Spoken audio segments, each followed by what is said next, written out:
देवयज्ञ देवानियांती, देवाचं भजन पूजन करणारे. पहा, यज्ञ म्हणलं की लोकाला होम हवनच दिसते. होम हवन नाही, देवयज्ञ.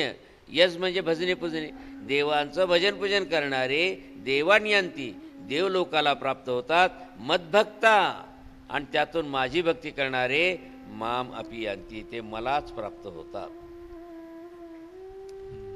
कामैस्तैस्ते हृतज्ञाना प्रपद्यन्तेऽन्यदेवता तन्नियममास्थाय प्रकृत्या नियता स्वया. आणि तै तै कामै हृतज्ञाना, त्या त्या कामनांनी ज्ञान नष्ट झालेलं. कोणत्या? ज्याची जिथं कामना आहे त्या त्या कामनेने तिकडेच गेलेला, त्याचं ज्ञान बी त्याच्यात नष्ट झालेला. स्वया प्रकृत्या नियतः, आपल्या प्रकृतीनं नियमित केलेला, त्याला हे केलेला, अंकित केलेला. तन नियममास्ताय, त्या त्या नियमाचा अंगीकार करून अन्य देवता प्रपद्यन्ते, अन्य देवतेला तो प्राप्त होतो. तन, कारण का अनुस्वाराचे उच्चार मी कालही सांगितले होते. 8 उच्चार आहेत अनुस्वाराचे, 5 वर्गाचे 5 उच्चार, आणि वर्गीय इतर व्यंजनामध्ये 3 उच्चार. यवल परे यवल वा असं सूत्र आहे कौमुदीमध्ये. आणि वर्गीय व्यंजनाचा काल आपण उल्लेख केला. कुचू टू तुपू हे 5 वर्ग आहेत. वर्गीय व्यंजन 25. प्रत्येक वर्गाला एक अनुनासिक दिलेला आहे. ज्या वेळेस अनुस्वाराच्या समोर जो वर्ग येत असेल त्याप्रमाणे उच्चार करायचा असतो. हे बारकाईने लक्ष दिलं तर येतं लक्षात. जसं अंगण, आता ग आहे पुढं, अमगन असं म्हणता येईल का? नाही, तो अनुस्वाराचा उच्चार चुकला. म्हणून प्राकृतमध्ये अनुस्वार काढत जरी असले तरी संस्कृतात अनुस्वार काढत नाही. तिथं ड काढून मध्ये त्याच्या पोटात टिपका देतात. म्हणजे की पुढं ग आलेला आहे क वर्गातला, क ख ग घ, म्हणून अंगण असं ड काढून टिपका देऊन त्याच्या खाली ग काढतात. हे कारण आहे त्याला. तसं इथं सुद्धा यांनी संधी का केली नाही गीताकारांनी, की गीता आणखीच अवघड दिसल वाचायला, म्हणून त्यांनी काय केलं, तेवढी संधी केली नाही. पण उच्चार मात्र पुढं त आल्यामुळं त वर्गाचा अनुनासिक आहे न, म्हणून त्या अनुसाराचा उच्चार न होईल. तन नियम वाचता. याचं उदाहरण दुसरं की तंतू, तंतू, किंवा श्रावयंतू असं होईल. तर याचं कारण पुढचा वर्ण कोणता आहे त्याच्यावर मागच्या अनुस्वाराचा उच्चार अवलंबून असतो. म्हणून तन नियम मास्त आहे. आणि आरामानं म्हणलं तर तम चालते. जर समजा तुम्हाला विलंब द्यायचा आहे, मध्ये संधी करायचीच नाही, तर मग तम पण मध्ये गॅप पाहिजे, त्याला थोडंसं अंतर टाकावं लागेल. बरोबर आहे. कामैस्तैस्ते हृतज्ञान, तर त्या त्या कामनाने आपल्या प्रकृतीद्वारा प्रेरित होऊन तन नियमम, त्या त्या नियमांचा तो अंगीकार करून अन्य देवतेला प्राप्त होतो. कामैस्तैस्ते हृतज्ञान म्हणजे त्या त्या इच्छाद्वारा, म्हणजे ज्याची ज्या देवतावर इच्छा आहे हृतज्ञान, त्या देवतेने ज्ञान तो नष्ट झालं ना. मग कारण देवतेची इच्छा केली की ज्ञान नष्ट झालं. आणि म्हणून त्या त्या इच्छेनं, आणि ते काम असल्यामुळं ते हृतज्ञाना, ज्ञान नष्ट झालेले, ईश्वरीय ज्ञान नष्ट झालेले, त्यांचं ज्ञान आहे विकल्पाचं, ते ज्ञान नष्ट झालेले. स्वया प्रकृत्या नियता, आपल्या प्रकृतीने नियमित केलेले, अंकित केलेले. आता प्रकृती म्हणजे काय? देवता. कारण कसं म्हटलं आपण सुरुवातीला पाहिलं की भूमिरापो नलो वायू खम्मनो बुद्धिरेवच, ही पहिली प्रकृती जड म्हणजे प्रपंच प्रकृती. आणि पुढे काय म्हणले? अपरेय मितस्त्वन्यम अपरा इयम इतः तु अन्यम, दुसरी एक प्रकृती आहे ती हिच्यापेक्षा वेगळी. ती कोणती? पराप्रकृती, म्हणजे चेतना, म्हणजे देवता वर्ग. पुढे आलेला उल्लेख की हे देवता वर्ग. आणि म्हणून तै काम आहे ऋतज्ञाना, त्या त्या कामनांनी ज्ञान नष्ट केल्या गेलेले. कारण देवता स्वया प्रकृत्या, त्या ज्या देवतेचा तो आहे त्या नियता ती त्याचा हक्क घेते, ती त्याला अंकित करून घेते. कारण तिचा बहिर्याग असला, तिचा अंतर्याग असला तर ती आपल्या ताब्यात घेते, नाही का. आणि म्हणून तंतन नियमम असताय, त्या त्या नियमाला अंगीकार करून, कोणत्या, जो त्या देवतेचा बहिर्याग आहे, ज्या त्या देवतेचा अंतर्याग आहे, त्या नियमाला अनुसरून अन्य देवता प्रपद्यन्ते, तो अन्य देवतेला जातो. यो यो यां यां तनुं भक्त श्रद्धयार्चितुमीच्छति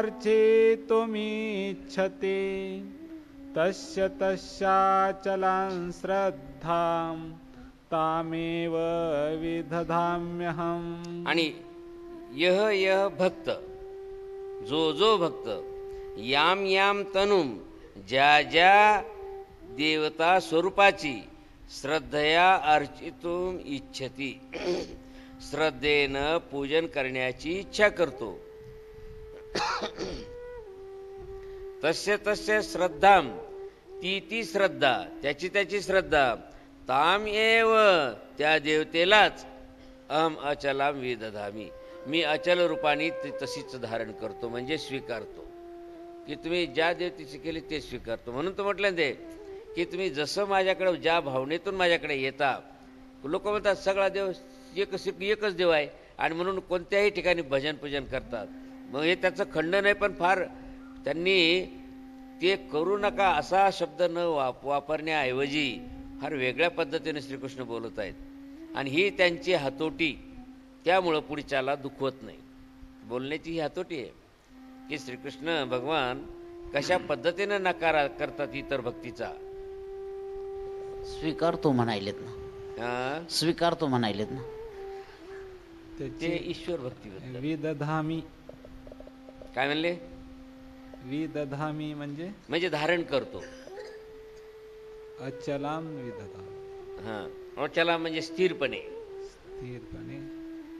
म्हणजे मी ते मान्य करतो, ते तसंच धारण करतो. कारण सगळ्यावर सत्ता आहे ना परमेश्वराची, म्हणून परमेश्वर काय करतात, ते धारण करतात, स्वीकार करतात. ठीक आहे, त्याची त्याला जाऊ द्या. तिकडली भक्ती केली परमेश्वर ते स्वीकारतात, मान्य आहे बा तुझं, ठीक आहे, तुला ते त्यांचं मिळून जाईल. पण धारण केल्यामुळं आमचा आभास असा होतो की देवानं ते धारण केलं, मग कुठेही पाया पडा, मग आम्ही त्यांना देव धारण करणारच आहे. म्हणूनच आपण कालच्या याच्यामध्ये सांगितलं होतं, केशवम पतितम दृष्ट्वा द्रोणो हर्षमुपागत, असं होऊन जातं. मग ते तसा शब्दाचा अर्थ जर केला तर, नाही का, कौरवा रुदंती सर्वे हा हा केशव कथंगत. परमेश्वर नीतिमंत आहेत ना, नीतिमंत आहे म्हणून ते पण सुद्धा स्वीकारतात. परमेश्वर त्याला विरोध करत नाहीत ना. ठीक आहे, तुम्ही देवतेचे करतायत करा. आणि एरवी परमेश्वराच्या भक्तीमध्ये मधी जर आपण मिसळ केली तर परमेश्वर रुष्ट होत नाही. तुम्ही तुमचं करा, फक्त दरवाजा बंद झाला. जसं दुकान तुम्ही काही कामासाठी बंद केलं तर तुमचा नफा बंद झाला आणि घरातलं जे आहे ते मायनस व्हायले, खर्च व्हायले. तसं परमेश्वर, तुम्ही पूजा बंद केली की ते आपलं फक्त दरवाजा बंद करतात, पण त्याला विरोध करत नाहीत ना, त्याला दोषही देत नाही. आणि देवता मात्र दोष देते, कारण माझी भक्ती सोडली म्हणून. देवता बांधून क्रिया करवते.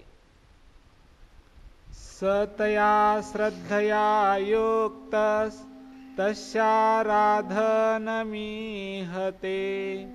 लभते च तत कामान मयेव विहितान हितान. आणि सतया श्रद्धया युक्त म्हणजे त्याची जी श्रद्धा आहे त्या श्रद्धेनं युक्त असलेला, तस्य आराधना मी येते, त्याच्या आराधन येते, त्याचे जे काय आराधना देवता असेल, कोणती असेल, तिचं तो पूजन करतो. तत मया एव विहितांतान कामान, आणि म्हणून माझ्याकडून विधान केल्या गेलेल्या त्या इष्टभोगांना तो लभते म्हणजे प्राप्त करतो. कारण विधान केलं गेलं म्हणजे परमेश्वराने सृष्टी व्यवस्था तशी केलेली आहे. आपण 3ऱ्या अध्यायामध्ये पाहिलं होतं, प्रजापतीला सांगितलं होतं की तू असं असं कर. मग प्रजापतीनं अंतर्याग बहिर्याग लावून दिले, हे आपण 3ऱ्या अध्यायात पाहिलं, नाही का. आणि म्हणून तान कामान ही लभते, त्या ज्या इच्छेला तो प्राप्त होतो. अंतवत्तो फलं तेषां तद्भवत्यल्पमेधसां देवान् देवयजो यान्ति मद्भक्ता यान्ति मामपि. आणि एवढं सांगत असताना हा विषय संपण्याच्या अगोदर आता या सगळ्याचं पुन्हा पूर्णपणे हे करतात, परास्त करतात. म्हणजे अगोदर भगवान श्रीकृष्ण सांगतात की मी मी मी म्हणता आपल्याला वाटतं काय की सगळं देव एकच, पण पुन्हा त्याचं खंडन कसं करतात पहा. आता हा विषय इथं संपायला. आता काय म्हणतात, तेषाम अल्पमेधसाम, त्या कमी बुद्धी असणाऱ्या माणसांचे तत्फलम अंतवत भवती, त्यांचं फळ नाशिवंत आहे. म्हणजे ते देवतेचे फळ जे मिळाले त्या देवतेला प्राप्त होतो ते फळ नाशिवंत आहे. आणि देवयज्ञ देवानी आणते, देवाचं भजन पूजन करणारे. पहा, यज्ञ म्हणलं की लोकांना होम हवनच दिसते. होम हवन नाही, देवयज्ञ. यज म्हणजे भजने पूजने. देवांचं भजन पूजन करणारे देवानियंती, देव लोकाला प्राप्त होतात. मद्भक्ता, आणि त्यातून माझी भक्ती करणारे माम अपि यांती, ते मलाच प्राप्त होतात.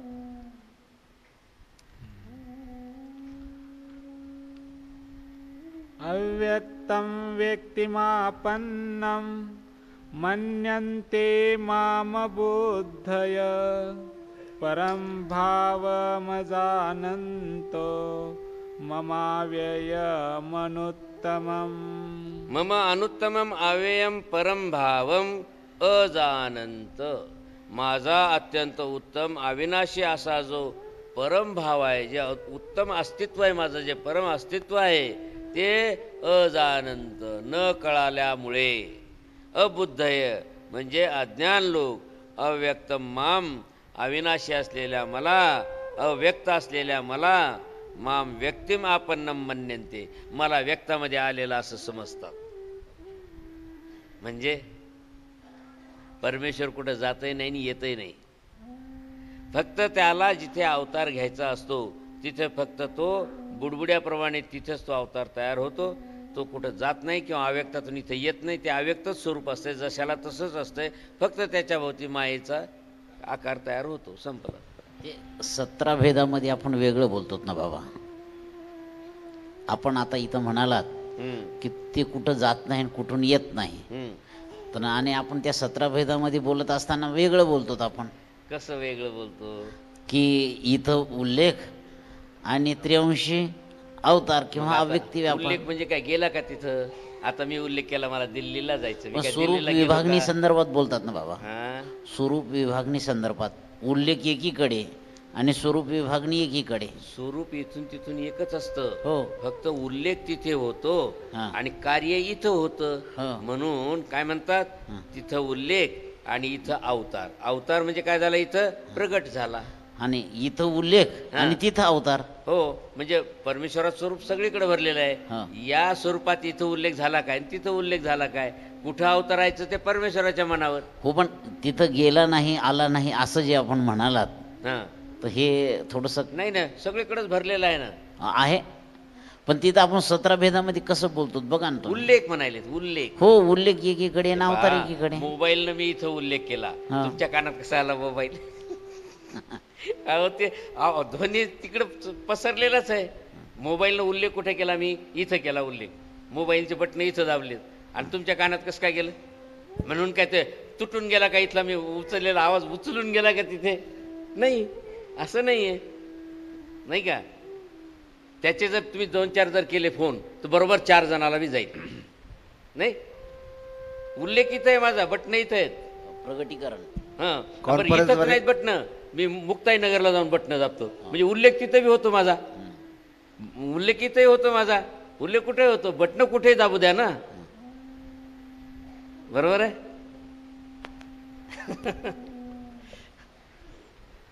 हे महानुभावांची भाषा काय बाबा गोलमेल असते म्हणतात. नाही नाही नाही, असं नाही. विज्ञानाची चालते का अशी? इथं बटन दाबले म्हणजे त्याची भाषा काय? आता 17 भेद लावताना आपण स्पष्ट बोलतो तसं. आणि मग पोलीस सुद्धा चोर पकडताना म्हणतात नाही नाही त्याचं हे दाखवायला इथंच, कुठं त्या झोपड्यातच दाखवायला आहे म्हणतात की नाही.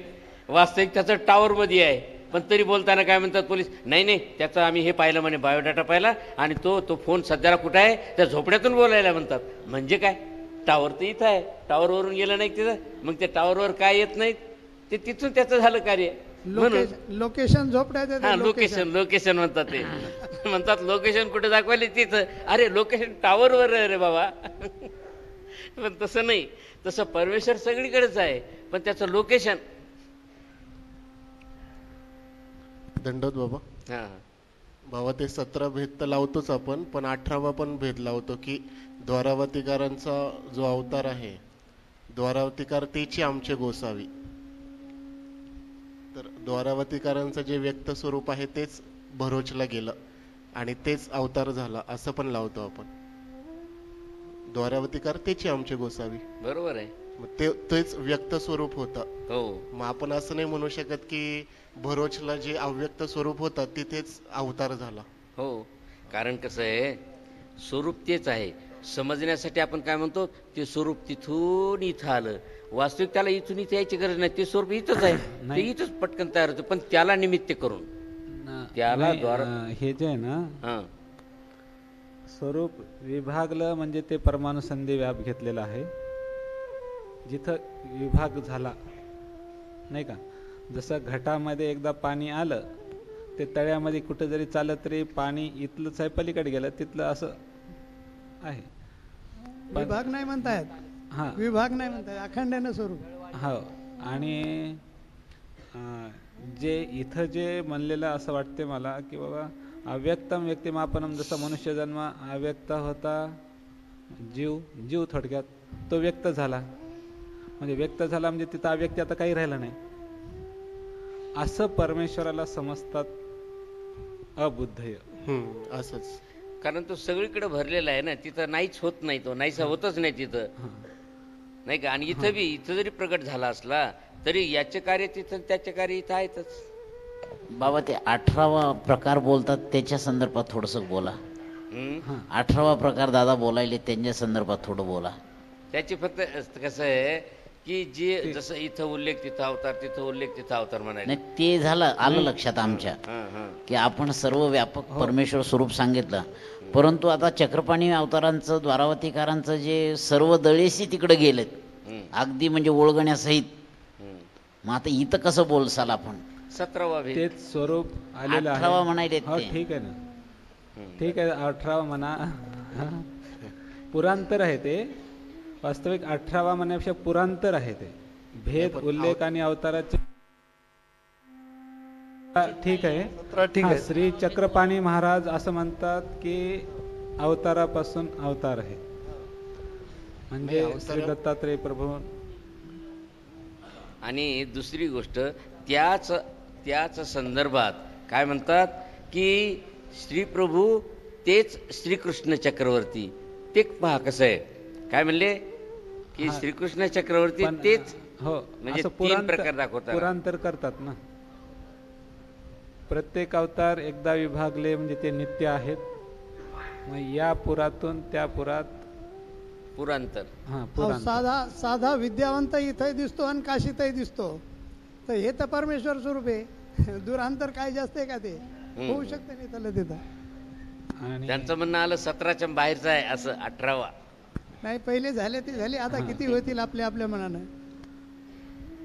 मग काय त्यांना 18वा भेद म्हणायचं का? एका अवताराला उल्लेख दुसरीकडे मायापूर धारण केला असं म्हणायचं की काय म्हणायचं? काय त्यांचा परिहार नाही झाला दादांचा का? हो दादा, झाला का परिहार? झाला का? झाला म्हणतात दादा. 18वा मानायचं का मग? नाही, 18वा म्हणायचं येत नाही. मानायचं 18वा काही मानता येत नाही. 18वा 17 भेदच आहेत. 17 भेद. हो हो, म्हणून तू म्हणायला आलं तिकडं त्यांच्याकडे म्हटलं का? त्यांच्या प्रश्नाचं उत्तर काय? 18वा म्हणलं तर स्वतंत्र पक्ष तयार होईल असं. मग आता त्या 24 पक्षकारामध्ये 25वा पक्षकार टाकून द्यावा लागला आपल्याला. नाही, तसे 121 भेद लावता येतात. 17 तसे 121 पण लावतात. हो.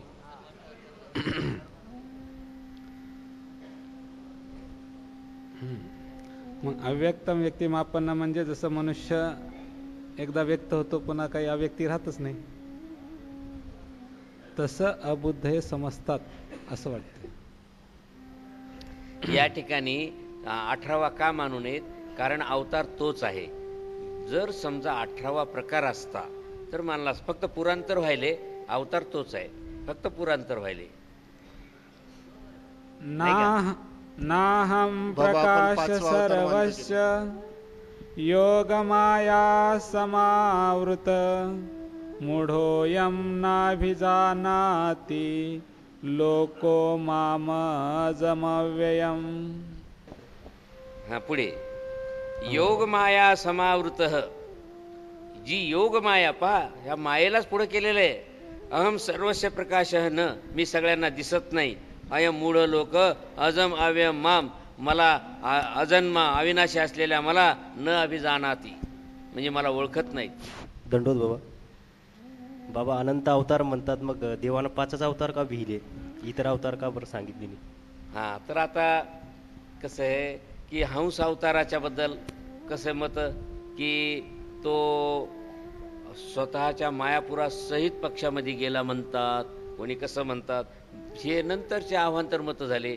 वास्तविक भगवान देवांनी काय केलं, आपल्याला पूर्वीचे झालेले 5 नामाचे 5 उदाहरणं दिले. आणखीन काही प्रसंग असतात तर दुसरे कोणते अवतार झाले त्याचा उल्लेख केला असता, पण प्रसंगवश जेवढं आलं तेवढं सांगितलं त्यांनी.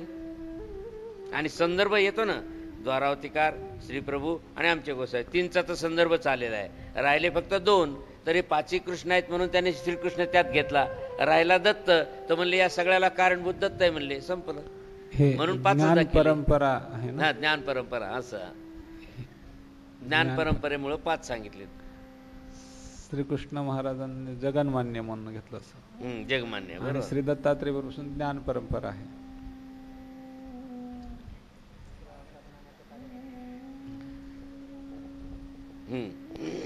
थांबू. हा, थांबूया. 25 झाले. हो. गीता अध्याय 7, 26वा श्लोक. वेदाहं समतीतानि वर्तमानानि चार्जुन भविष्यानि च भूतानि मान्तु वेद न कश्चन.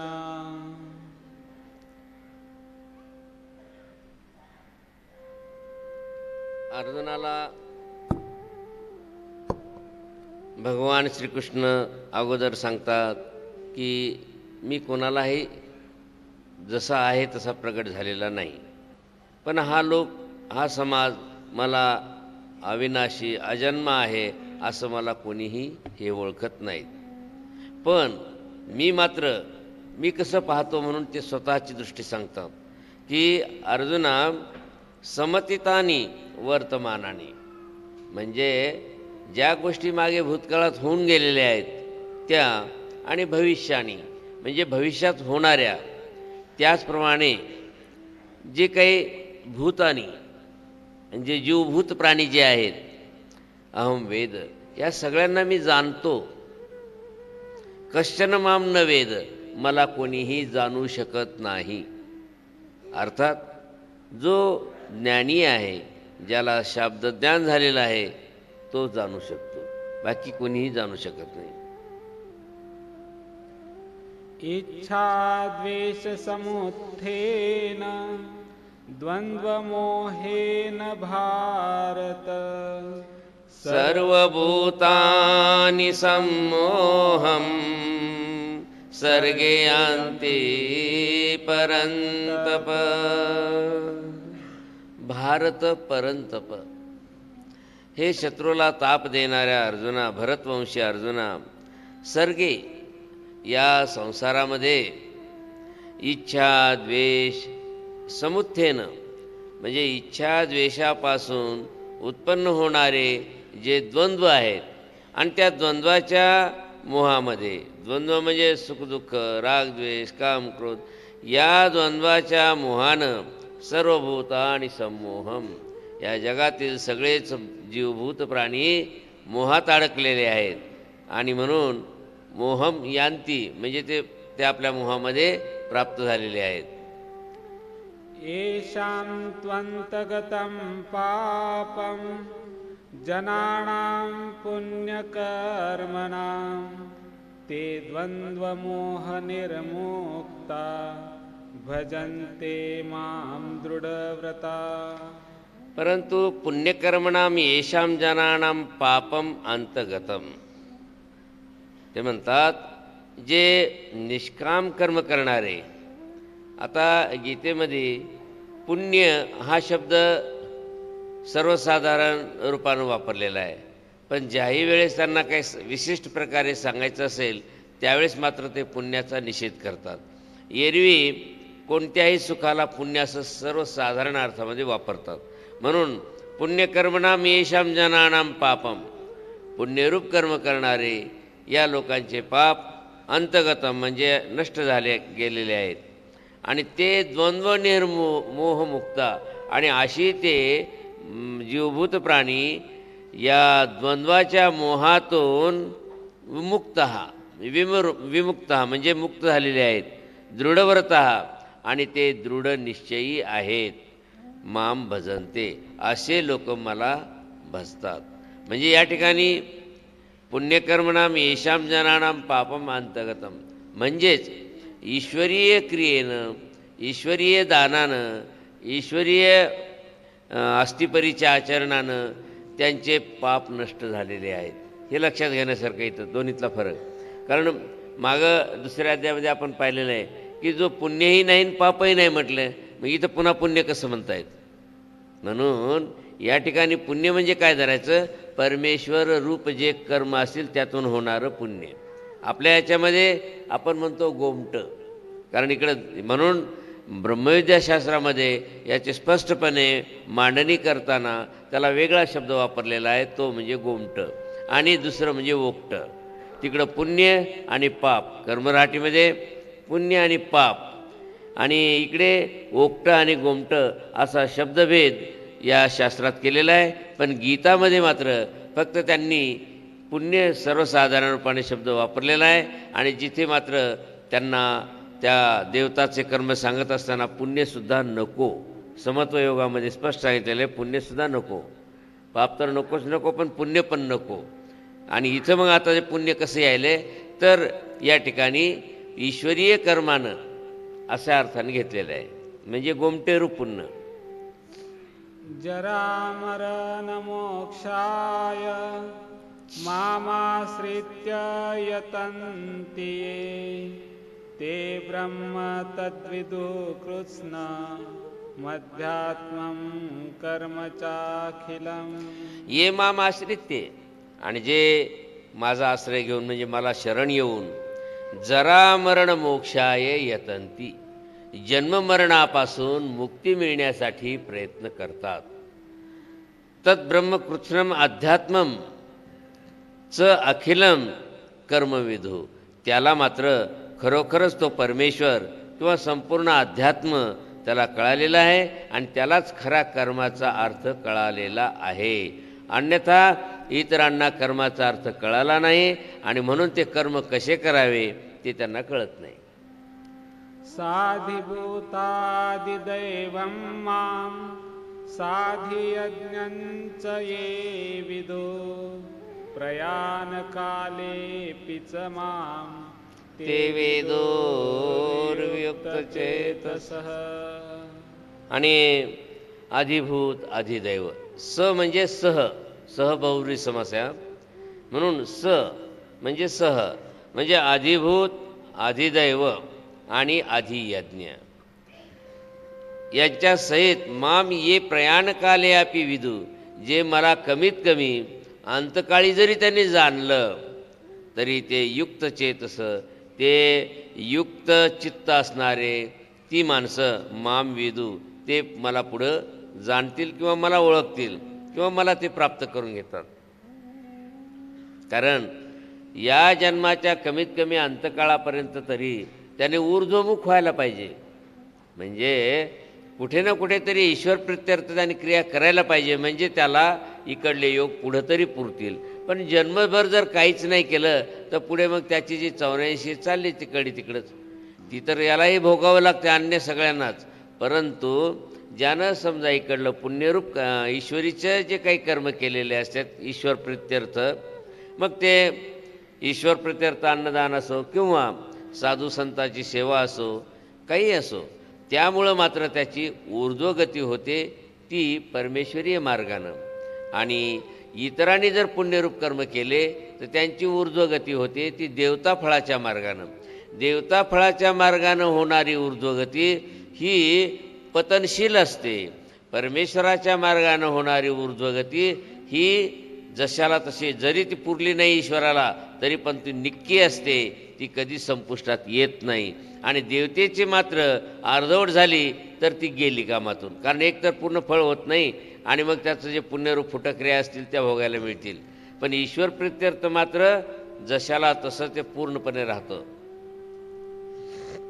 इति श्रीमद्भगवद्गीतासु उपनिषत्सु ब्रह्मविद्यायां योगशास्त्रे श्रीकृष्णार्जुनसंवादे ज्ञानविज्ञानयोगो नाम सप्तमोऽध्यायः. अशा प्रकारे ज्या ब्रह्मविद्याशास्त्रामध्ये उपनिषद, ब्रह्मयोगशास्त्र सगळे काही शास्त्र त्यामध्ये येऊन जातात, कारण सगळे शास्त्र या शास्त्राशी मिळते असं म्हटलेलं आहे. म्हणून या सगळ्याच्या शास्त्राच्या माध्यमातून ब्रह्मविद्येमध्ये शास्त्रात येणारे सगळे शास्त्र, त्यांच्यातून ज्ञान आणि विज्ञान या दोन्हीचा जो योग होता तो इथं संपलेला आहे. आणि आता पुढे अक्षर ब्रह्मयोग.